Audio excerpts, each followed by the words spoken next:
நான் முன்வைக்கிற அரசியல் தமிழ் இனத்திற்கா, தமிழர்களுக்கு மட்டுமா? இல்லை, உலக பொதுமைக்கு என் உடன் பிறந்தானே, உலக பொதுமைக்கு.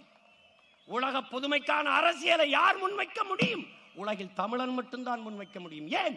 இவன்தான் உலகம் தழுவி நேசித்தவன். அகர முதல எழுத்தெல்லாம் ஆதி பகவன் முதற்றே உலகு என்று வள்ளுவன், கம்பன், கபிலன், இளங்கோ எல்லாம் உலகு உலகு என்று உலகம் தழுவி நேசித்து நின்ற இனத்தின் பிள்ளைகள் நாங்கள் தான்.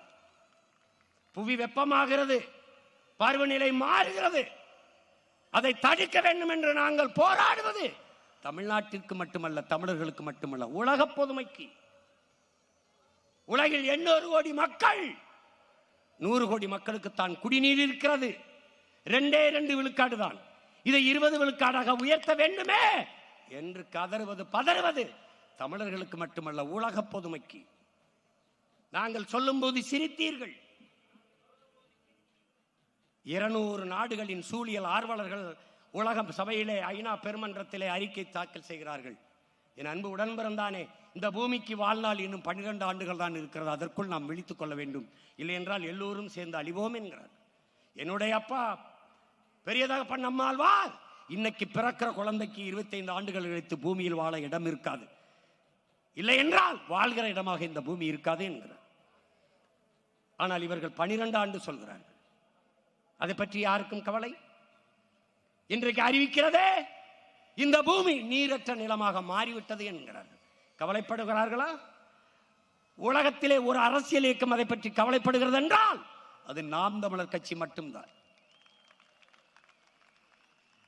இன்னைக்கு அரசு அறிவிக்கிறதே 6 மாவட்டங்களில் தமிழ்நாட்டில் நிலத்துக்குள்ளே நீர் இல்லை, நீரற்ற மாவட்டங்களாக மாறிவிட்டது என்று. இது எப்படி சரி செய்வது? அதை பற்றி கவலை, அதற்கான திட்டம், அதற்கான செயல் எதுவும் இல்லை. ஏன்? இவர்கள் அரசியல்வாதிகள் அடுத்த தேர்தலை பற்றித்தான் சிந்திப்பார்கள். தலைவர்கள் மட்டும்தான் அடுத்த தலைமுறை பற்றி சிந்திப்பார்கள். அடுத்த தலைமுறை பற்றி சிந்திக்கிற பிள்ளைகளா உங்கள் பிள்ளைகள் இந்த களத்தில் வந்து நிற்கிறோம். நாங்கள் உலக பொதுமைக்கு அரசியலை செய்து கொண்டிருக்கிற போது ஆட்டையும் மாட்டையும் மரத்தையும் கடலையும் மலையும் நேசித்து அதற்காக பேசிக் கொண்டிருக்கிற போது சக மனிதர்களை நேசிக்காமல் வெறுப்போம், சகோதர இன மக்களை வெறுப்போம் என்று பேசுவது என் மாண்பிற்கு இழுக்கு, என் இனத்தின் பெருமைக்கு நேர்ந்த சிறுமை. இது அறிவார்ந்த பெருமக்கள் இதோடு நிறுத்திக் கொள்ளணும். முடிந்தால் எங்களோடு சேர்ந்து இணைந்து பயணியுங்கள், இல்லை எப்போதும் போல எதிர்த்தே நில்லுங்கள். எங்கள் அரசியலை கூர்மைப்படுத்துங்கள், வலிமைப்படுத்துங்கள்.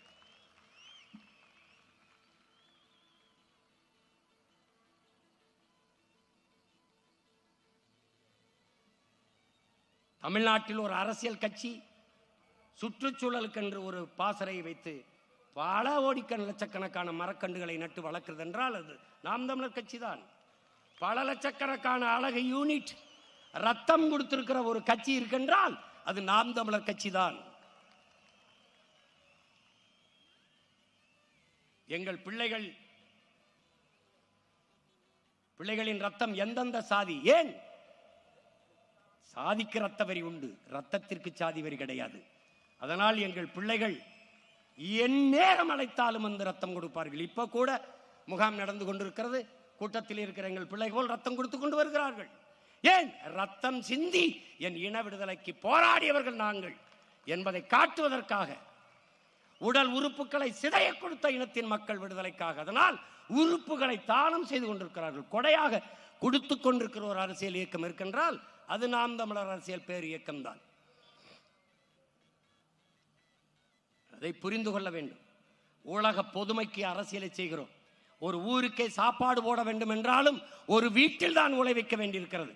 அப்படி உலகத்திற்கான அரசியலை என் நிலத்தில் இருந்துதான் நான் தொடங்க வேண்டியிருக்கிறது. ஒரு தலைவன் என்பவன் மாற்றத்தை தன்னிலிருந்து தான் தொடங்குவான். அண்ணல் காந்தியடிகள் அதைத்தான் சொல்கிறார். இந்த உலகத்தை எப்படிப்பட்ட மாறுதலுக்கு கொண்டு வர நினைக்கிறாயோ அதை உன்னிலிருந்து தொடங்கு என்று. அதைத்தான் உங்கள் பிள்ளைகள் எங்களிலிருந்து தொடங்கி கொண்டிருக்கிறோம். எனக்குள் எந்த மாற்றத்தையும் ஏற்படுத்த முடியாத நான் சமூக மாற்றத்தை ஏற்படுத்த முடியாது. தடம் பார்த்து நடப்பவன் மனிதன், தடம் பதித்து நடப்பவன் மாமனிதன் என்கிறான் பிடல் காஸ்ட்ரோ.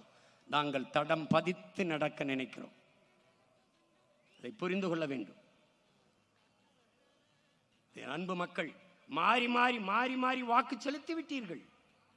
ஐயா ஸ்டாலின் 5 ஆண்டுகால ஆட்சியை முடிவுக்கு போகிறார். ஐயா எடப்பாடி 4.5 ஆண்டுகள் ஆட்சி செய்து விட்டார். புதிதாக அவர்கள் வந்து ஒன்று ஆட்சி செய்ய போறதில்லை. ஒரே ஒரு முறை உங்கள் பிள்ளைகள் எங்களுக்கு தந்து பாருங்கள். உலகின் தலை சிறந்த நாடாக என் தாய் நிலத்தை நான் மாற்றவில்லை என்றால் அடுத்த தேர்தலில் தோற்கடியுங்கள்.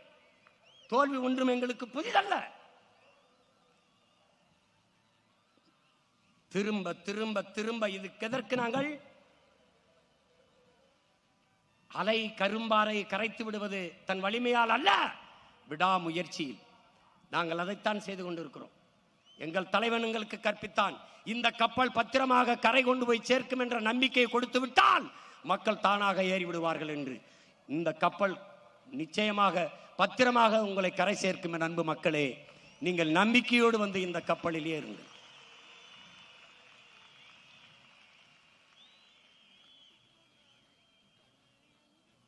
முதல் முறையாக முயற்சி செய்வது முயற்சி.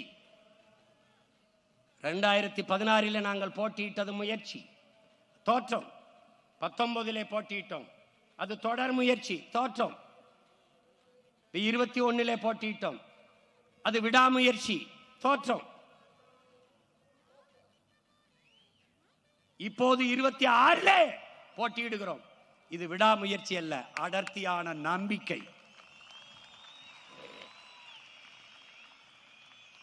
உன்னை ஒருவனாலும் தோற்கடிக்க முடியாது, உன் நம்பிக்கையில் நீ தோற்கிறவர் என்கிறான் சுபாஷ் சந்திர போஸ்.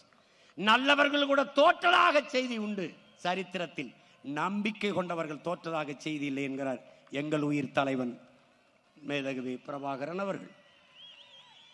அந்த நம்பிக்கையில் நிற்கிறோம், அசைக்க முடியாத நம்பிக்கை.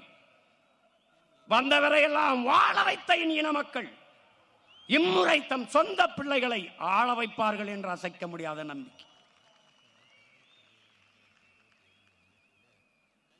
தனி மனிதனை தலைமையேற்க கற்றுக்கொள்ளாதீர்கள் என் உடன் பிறந்தார்களே, உயர்ந்த தத்துவத்தை தலைமையேற்க கற்றுக்கொள்ளுங்கள். தனி மனிதன் இருப்பான், போய்விடுவான், ஆனால் அவன் முன்வைத்த தத்துவம் அப்படியே இருக்கும். எங்களை சாதி பார்க்காதீர்கள், சாதிக்க துடிக்கும் எங்கள் எண்ணத்தை பாருங்கள். மதம் பார்க்காதீர்கள், அதை கடந்து நாங்கள் முன்வைக்கும் மனிதத்தை, உயிர்மை நேயத்தை பாருங்கள். எங்கள் நிறத்தை பார்க்காதீர்கள், உயரத்தை பார்க்காதீர்கள், நாங்கள் முன்வைக்கிற கருத்தை பாருங்கள். அதனால்தான் திரும்ப திரும்ப சொல்கிறேன், சாதி பார்த்து நீங்கள் ஓட்டு போட்டால் உங்கள் ஓட்டு எனக்கு தீட்டு போடாதீர்கள் என்று சொல்ல காரணம். ஏன்? என் தத்துவம் செத்து போகும். சாதி பார்த்து நீங்கள் போட்டால் என் தத்துவம் செத்து போகும். சாதி மத உணர்ச்சியில் சிக்கி சீரழிந்திருக்கிற என் தமிழ் சமூகம் இப்போதுதான் நாங்கள் தமிழர்கள் என்ற இன உணர்வில் ஒன்று திரண்டு பேரெழுச்சியாக எழுச்சியுற்று வருகிறது. இது வரலாற்றில் முன் எப்போதும் இல்லாத பெரும் மாறுதல். இந்த கூட்டம் இங்கு கூடியிருக்கிற பிள்ளைகளுக்கு மட்டுமல்ல, உலகெங்கும் இருக்கிற ஒவ்வொரு தமிழருக்கும் நம்பிக்கை கொடுக்கக்கூடிய மாநாடு இது. அவ்வளவுதான், தமிழர்கள் முடிந்தார்கள். நடிகரை நேசிப்பவன் மட்டுமல்ல, நாட்டை நேசிப்பவனும் பேரெழுச்சியாக கூடுவான் என்று காட்டுகிற மாநாடு.